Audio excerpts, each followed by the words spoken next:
CJP आंदोलन पर सरकार द्वारा उठाए गए कदमों की तारीफ की है। सुनिए ये बातचीत। बीजेपी के वरिष्ठ नेता सांसद जगदम्बिका पाल साहब हमारे साथ में मौजूद हैं। पाल साहब, कल प्रधानमंत्री नरेंद्र मोदी ने एक वीडियो जारी किया। उन्होंने यूथ से अपील की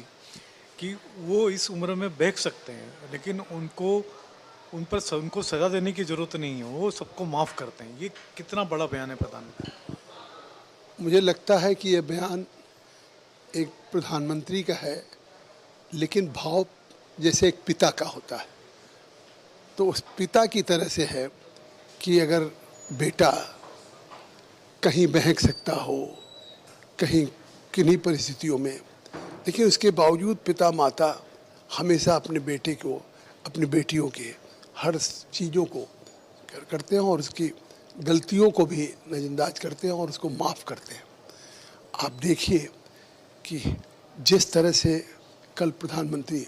मोदी जी ने खुद इंस्टाग्राम के वीडियो पे कहा कि ये देश के बच्चे हैं या युवा हैं, किसी ने कुछ भी कहा, किस तरह से उन्होंने कहा कि इन बच्चों का भविष्य है और उन्हीं की पहल है कि आखिर जिस तरह से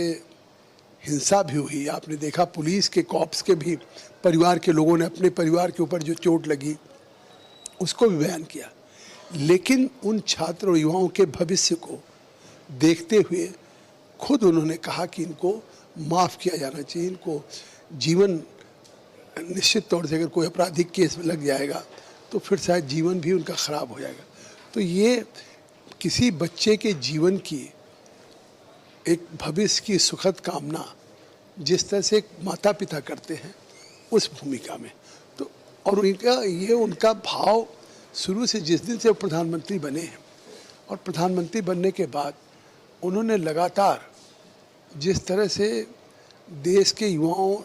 यूथ के लिए, उनको चाहे एम्पावरमेंट करने के लिए हो या उनके भविष्य के लिए वो जॉब सीकर की जगह पे जॉब प्रोवाइडर बने, स्टार्टअप करें, या जिस तरह से वो छात्रों के साथ परीक्षाओं पे चर्चा करते हैं, इंटरेक्शन करते हैं,